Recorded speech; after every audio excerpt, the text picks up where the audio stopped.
संजय बोले कि पूर्वोक्त प्रकार से करुणा करके व्याप्त और आंसुओं से पूर्ण तथा व्याकुल नेत्रों वाले शोकयुक्त उस अर्जुन के प्रति भगवान मधुसूदन ने यह वचन कहा। हे अर्जुन, तुमको इस विषम स्थल में यह अज्ञान किस हेतु से प्राप्त हुआ? क्योंकि यह न तो श्रेष्ठ पुरुषों से आचरण किया गया है, न स्वर्ग को देने वाला है, न कीर्ति को करने वाला है। इसीलिए हे अर्जुन, नपुंसकता को मत प्राप्त हो, यह तेरे योग्य नहीं है। हे परम तप, तुच्छ हृदय की दुर्बलता को त्याग कर युद्ध के लिए खड़ा हो। तब अर्जुन बोले कि हे मधुसूदन, मैं रणभूमि में भीष्म पितामह और द्रोणाचार्य के प्रति किस प्रकार वानों से युद्ध करूंगा? क्योंकि हे अरिसूदन, वे दोनों ही पूजनीय हैं। इसीलिए इन महानुभाव गुरुजनों को न मारकर इस लोक में भिक्षा का अन्न भी भोगना कल्याणकारक समझता हूँ। क्योंकि गुरुजनों को मारकर भी इस लोक में रुधिर से सने हुए अर्थ और काम रूप भोगों को ही तो भोगूंगा। और हम लोग यह भी नहीं जानते कि हमारे लिए क्या करना श्रेष्ठ है, अथवा यह भी नहीं जानते कि हम जीतेंगे या हमको वे जीतेंगे। और जिनको मारकर हम जीना भी नहीं चाहते, वे ही धृतराष्ट्र के पुत्र हमारे सामने खड़े हैं। इसीलिए कायरता रूप दोष करके अपहत हुए स्वभाव वाला और धर्म के विषय में मोहित चित हुआ मैं आपसे पूछता हूँ, जो कुछ निश्चय किया हुआ कल्याणकारक साधन हो वह मेरे लिए कहिए। क्योंकि मैं आपका शिष्य हूँ, इसीलिए आपके शरण में हूँ, मुझे शिक्षा दीजिए। क्योंकि भूमि में निष्कंटक धन धान्य संपन्न राज्य को और देवताओं के स्वामी पने को प्राप्त होकर भी मैं उस उपाय को नहीं देखता हूँ जो कि मेरी इंद्रियों के सुखाने वाले शोक को दूर कर सके। संजय बोले, हे राजन, निद्रा को जीतने वाले अर्जुन अंतर्यामी श्री कृष्ण महाराज के प्रति इस प्रकार कहकर फिर श्री गोविंद भगवान से युद्ध नहीं करूँगा ऐसा स्पष्ट कहकर चुप हो गए। इसके उपरांत हे भरतवंशी धृतराष्ट्र, अंतर्यामी श्री कृष्ण महाराज ने दोनों सेनाओं के बीच में उस शोक युक्त अर्जुन को हंसते हुए से यह वचन कहे। हे अर्जुन, तू न शोक करने योग्य के लिए शोक करता है और पंडितों के से वचनों को कहता है, परंतु पंडित जन जिनके प्राण चले गए हैं उनके लिए और जिनके प्राण नहीं गए हैं उनके लिए भी शोक नहीं करते। क्योंकि आत्मा नित्य है, इसीलिए शोक करना अयुक्त है। वास्तव में न तो ऐसा ही है कि मैं किसी काल में नहीं था, अथवा तू नहीं था, अथवा ये राजा लोग नहीं थे, और न ऐसा ही है कि इससे आगे हम सब नहीं रहेंगे। किंतु जैसे जीवात्मा की इस देह में कुमार, युवा और वृद्धावस्था होती है, वैसे ही अन्य शरीर की प्राप्ति होती है। उस विषय में धीर पुरुष नहीं मोहित होता है। अर्थात जैसे कुमार, युवा और जरावस्था रूप स्थूल शरीर का विकार अज्ञान से आत्मा में भासता है, वैसे ही एक शरीर से दूसरे शरीर को प्राप्त होना रूप सूक्ष्म शरीर का विकार भी अज्ञान से ही आत्मा में भासता है। इसीलिए तत्वों को जानने वाला धीर पुरुष इस विषय में नहीं मोहित होता है। हे कुंती पुत्र, सर्दी गर्मी और सुख दुख को देने वाले इंद्रिय और विषयों के संयोग तो क्षण भंगुर और अनित्य हैं। इसीलिए हे भरतवंशी अर्जुन, उनको तू सहन कर। क्योंकि हे पुरुष श्रेष्ठ, दुख सुख को समान समझने वाले जिस धीर पुरुष को ये इंद्रियों के विषय व्याकुल नहीं कर सकते, वह मोक्ष के लिए योग्य होता है। और हे अर्जुन, असत वस्तु का तो अस्तित्व नहीं है और सत का अभाव नहीं है। इस प्रकार इन दोनों को ही तत्वज्ञानी पुरुषों द्वारा देखा गया है। इस न्याय के अनुसार नाश रहित तो उसको जान कि जिससे यह संपूर्ण जगत व्याप्त है। क्योंकि इस अविनाशी का विनाश करने को कोई भी समर्थ नहीं है। और इस नाश रहित अप्रमेय नित्य स्वरूप जीवात्मा के ये सब शरीर नाशवान कहे गए हैं। इसीलिए हे भरतवंशी अर्जुन, तू युद्ध कर। जो इस आत्मा को मारने वाला समझता है और जो इसको मरा मानता है वे दोनों ही नहीं जानते हैं, क्योंकि यह आत्मा न मारता है और न मारा जाता है। यह आत्मा किसी काल में भी न जन्मता है और न मरता है, अथवा न यह आत्मा होकर के फिर होने वाला है, क्योंकि यह अजन्मा, नित्य, शाश्वत और पुरातन है। शरीर के नाश होने पर भी यह नाश नहीं होता है।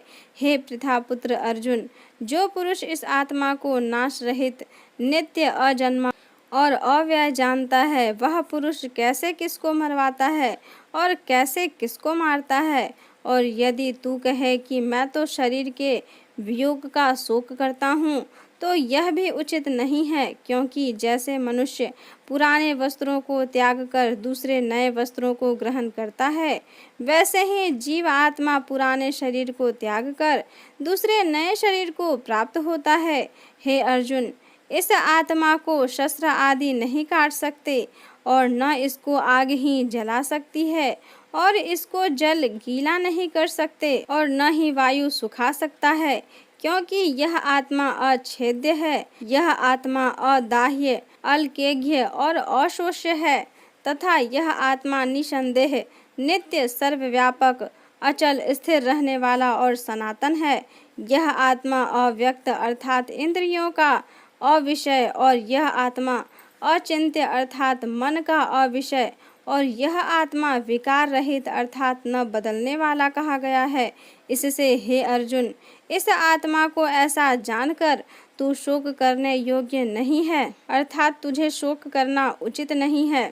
इससे हे अर्जुन, इस आत्मा को ऐसा जानकर तुझे शोक करना उचित नहीं है। यदि तू इसको सदा जन्मने और सदा मरने वाला माने तो भी हे अर्जुन, इस प्रकार शोक करने को योग्य नहीं है, क्योंकि ऐसा होने से तो जनने वाले की निश्चित मृत्यु और मरने वाले का निश्चित जन्म होना सिद्ध हुआ। इससे भी तू इस बिना उपाय वाले विषय में शोक करने को योग्य नहीं है।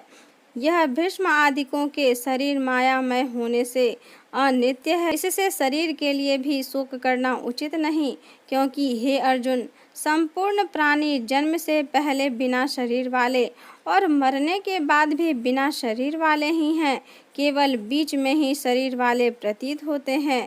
फिर उस विषय में क्या चिंता है। हे अर्जुन, यह आत्म तत्व बड़ा गहन है, इसीलिए कोई महापुरुष ही इस आत्मा को आश्चर्य की ज्यों देखता है और वैसे ही दूसरा कोई महापुरुष ही आश्चर्य की ज्यों इसके तत्व को कहता है और दूसरा कोई ही इस आत्मा को आश्चर्य की ज्यों सुनता है और कोई कोई सुनकर भी इस आत्मा को नहीं जानता। हे अर्जुन, यह आत्मा सबके शरीर में सदा ही अवध्य है, इसलिए संपूर्ण भूत प्राणियों के लिए तू शोक करने को योग्य नहीं है और अपने धर्म को देखकर भी तू भय करने को योग्य नहीं है, क्योंकि धर्म युक्त युद्ध से बढ़कर दूसरा कोई कल्याणकारक कर्तव्य क्षत्रिय के लिए नहीं है। हे पार्थ, अपने आप प्राप्त हुए और खुले हुए स्वर्ग के द्वार रूप इस प्रकार के युद्ध को भाग्यवान क्षत्रिय लोग ही पाते हैं, और यदि तू इस धर्म युक्त संग्राम को नहीं करेगा तो स्वधर्म को और कीर्ति को खोकर पाप को प्राप्त होगा और सब लोग तेरी बहुत काल तक रहने वाली अपकीर्ति को भी कथन करेंगे, और वह अपकीर्ति माननीय पुरुषों के लिए मरण से भी अधिक बुरी होती है, और जिनके तू बहुत माननीय होकर भी अब तुच्छता को प्राप्त होगा, वे महारथी लोग तुझे भय के कारण युद्ध में उपराम हुआ मानेंगे और तेरे वैरी लोग तेरे सामर्थ्य की निंदा करते हुए बहुत से न कहने योग्य वचनों को कहेंगे। फिर उससे अधिक दुख क्या होगा। इससे युद्ध करना तेरे लिए सब प्रकार से अच्छा है, क्योंकि या तो मरकर स्वर्ग को प्राप्त होगा अथवा जीत कर पृथ्वी को भोगेगा। इससे हे अर्जुन, युद्ध के लिए निश्चय वाला होकर खड़ा हो। यदि तुझे स्वर्ग और राज्य की इच्छा न हो तो भी सुख दुख, लाभ हानि और जय पराजय को समान समझकर उसके उपरांत युद्ध के लिए तैयार हो। इस प्रकार युद्ध करने से तू पाप को प्राप्त नहीं होगा। हे पार्थ, यह बुद्धि तेरे लिए ज्ञान योग के विषय में कही गई है और इसी को अब निष्काम कर्म योग के विषय में सुन। जिस बुद्धि से युक्त हुआ तू कर्मों के बंधन को अच्छी तरह से नाश करेगा। इस निष्काम कर्म योग में आरंभ का अर्थात बीज का नाश नहीं है और उल्टा फल रूप दोष भी नहीं होता है। इसीलिए इस निष्काम कर्म योग रूप धर्म का थोड़ा भी साधन जन्म मृत्यु रूप महान भय से उद्धार कर देता है। हे अर्जुन, इस कल्याण मार्ग में निश्चयात्मक बुद्धि एक ही है और अज्ञानी पुरुषों की बुद्धियां बहुत भेदों वाली अनंत होती हैं। हे अर्जुन, जो सकामी पुरुष केवल फल श्रुति में प्रीति रखने वाले, स्वर्ग को ही परम श्रेष्ठ मानने वाले, इससे बढ़कर और कुछ नहीं है, ऐसा कहने वाले हैं, वे अविवेकी जन जन्म रूपी कर्म फल को देने वाली और भोग तथा ऐश्वर्य की प्राप्ति के लिए बहुत सी क्रियाओं के विस्तार वाली इस प्रकार की जिस दिखाऊ शोभा युक्त वाणी को कहते हैं, उस वाणी द्वारा हरे हुए चित्त वाले तथा भोग और ऐश्वर्य में आसक्ति वाले उन पुरुषों के अंतःकरण में निश्चयात्मक बुद्धि नहीं होती है।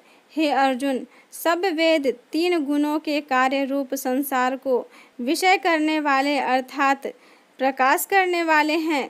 इसीलिए तू निष्कामी और सुख दुख आदि द्वंद्वों से रहित नित्य वस्तुओं में स्थित तथा योग क्षेम को न चाहने वाले और आत्मपरायण हो, क्योंकि मनुष्य का सब ओर से परिपूर्ण जलाशय के प्राप्त होने पर छोटे जलाशय में जितना प्रयोजन रहता है, अच्छी प्रकार ब्रह्म को जानने वाले ब्राह्मण का भी सब वेदों में उतना ही प्रयोजन रहता है। अर्थात जैसे बड़े जलाशय के प्राप्त हो जाने पर जल के लिए छोटे जलाशयों की आवश्यकता नहीं रहती, वैसे ही ब्रह्मानंद की प्राप्ति होने पर आनंद के लिए वेदों की आवश्यकता नहीं रहती।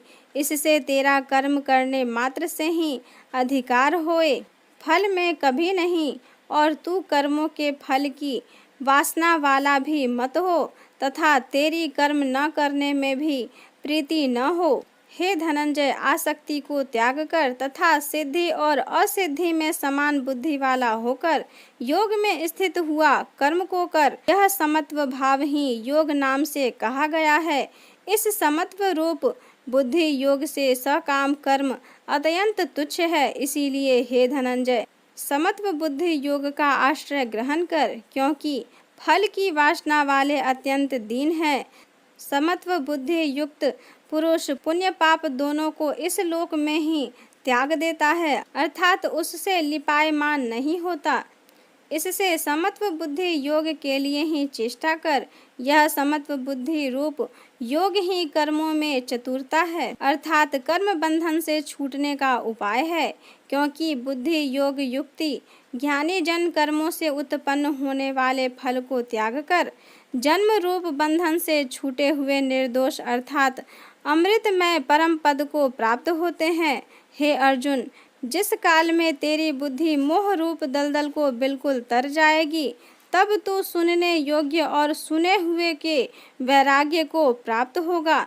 जब तेरी अनेक प्रकार के सिद्धांतों को सुनने से विचलित हुई बुद्धि परमात्मा के स्वरूप में अचल और स्थिर ठहर जाएगी, तब तू समत्व रूप योग को प्राप्त होगा। इस प्रकार भगवान के वचनों को सुनकर अर्जुन ने पूछा, हे केशव, समाधि में स्थित स्थिर बुद्धि वाले पुरुष का क्या लक्षण है और स्थिर बुद्धि पुरुष कैसे बोलता है, कैसे बैठता है, कैसे चलता है?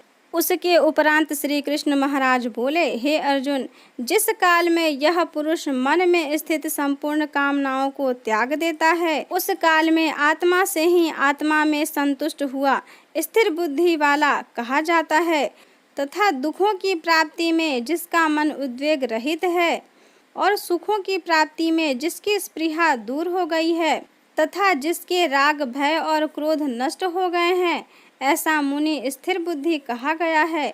जो पुरुष सर्वत्र स्नेह रहित हुआ, उन शुभ तथा अशुभ वस्तुओं को प्राप्त होकर न प्रसन्न होता है और न द्वेष करता है, उसकी बुद्धि स्थिर है।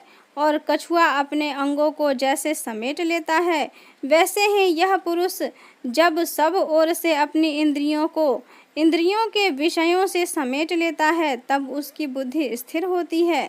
यद्यपि इंद्रियों के द्वारा विषयों को न ग्रहण करने वाले पुरुष के भी केवल विषय तो निवृत्त हो जाते हैं, परंतु राग नहीं निवृत्त होता। और इस पुरुष का तो राग भी परमात्मा को साक्षात करके निवृत्त हो जाता है। और हे अर्जुन, जिससे कि यत्न करते हुए बुद्धिमान पुरुष के भी मन को यह प्रमथन स्वभाव वाली इंद्रियां बलपूर्वक हर लेती हैं, इसीलिए मनुष्य को चाहिए कि उन संपूर्ण इंद्रियों को वश में करके समाहित चित्त हुआ मेरे परायण स्थित हो। क्योंकि जिस पुरुष की इंद्रियां वश में होती हैं, उसकी ही बुद्धि स्थिर होती है। हे अर्जुन, मन सहित इंद्रियों को वश में करके मेरे परायण न होने से मन के द्वारा विषयों का चिंतन होता है, और विषयों को चिंतन करने वाले पुरुष की उन विषयों में आसक्ति हो जाती है, और आसक्ति से उन विषयों की कामना उत्पन्न होती है, और कामना में विघ्न पड़ने से क्रोध उत्पन्न होता है। क्रोध से अविवेक अर्थात मूढ़ भाव उत्पन्न होता है, और अविवेक से स्मरण शक्ति भ्रमित हो जाती है, और स्मृति के भ्रमित हो जाने से बुद्धि अर्थात ज्ञान शक्ति का नाश हो जाता है, और बुद्धि के नाश होने से यह पुरुष अपने श्रेय साधन से घिर जाता है। परंतु स्वाधीन अंतःकरण वाला पुरुष राग द्वेष से रहित अपने वश में हुई इंद्रियों द्वारा विषयों को भोगता हुआ अंतःकरण की प्रसन्नता अर्थात स्वच्छता को प्राप्त होता है। उस निर्मलता के होने पर इसके संपूर्ण दुखों का अभाव हो जाता है, और उस प्रसन्न चित्त वाले पुरुष की बुद्धि शीघ्र ही अच्छी प्रकार स्थिर हो जाती है। हे अर्जुन, साधन रहित पुरुष के अंतःकरण में श्रेष्ठ बुद्धि नहीं होती, और उस अयुक्त के अंतःकरण में आस्तिक भाव भी नहीं होता है, और बिना आस्तिक भाव वाले पुरुष को शांति भी नहीं होती। फिर शांति रहित पुरुष को सुख कैसे हो सकता है? क्योंकि जल में वायु नाव को जैसे हर लेता है, वैसे ही विषयों में विचरती हुई इंद्रियों के बीच जिस इंद्रिय के साथ मन रहता है, वह एक ही इंद्रिय इस अयुक्त पुरुष की बुद्धि को हरण कर लेती है। इससे हे महाबाहो, जिस पुरुष की इंद्रियां सब प्रकार इंद्रियों के विषयों से वश में हुई होती हैं, उसकी बुद्धि स्थिर होती है। और हे अर्जुन, संपूर्ण भूत प्राणियों के लिए जो रात्रि है, उस नित्य शुद्ध बोध स्वरूप परमानंद में भगवत को प्राप्त हुआ योगी पुरुष जागता है, और जिस नाशवान क्षण भंगुर सांसारिक सुख में सब भूत प्राणी जागते हैं, तत्व को जानने वाले मुनि के लिए वह रात्रि है। जैसे सब ओर से परिपूर्ण अचल प्रतिष्ठा वाले समुद्र के प्रति नाना नदियों के जल उसको चलायमान न करते हुए ही समा जाते हैं, वैसे ही जिस स्थिर बुद्धि पुरुष के प्रति संपूर्ण भोग किसी प्रकार का विकार उत्पन्न किए बिना ही समा जाते हैं, वह पुरुष परम शांति को प्राप्त होता है, न कि भोगों को चाहने वाला। क्योंकि जो पुरुष संपूर्ण कामनाओं को त्याग कर ममता रहित और अहंकार रहित स्पृहा रहित हुआ बरतता है, वह शांति को प्राप्त होता है। हे अर्जुन, यह ब्रह्म को प्राप्त हुए पुरुष की स्थिति है। इसको प्राप्त होकर योगी कभी मोहित नहीं होता है, और अंत काल में भी इस निष्ठा में स्थित होकर ब्रह्मानंद को प्राप्त हो जाता है। इस प्रकार श्रीमद् भागवत गीता का दूसरा अध्याय संपूर्ण हुआ। आगे की कथा सुनने के लिए मेरे वीडियो को लाइक करें, अपने दोस्तों के साथ शेयर करें।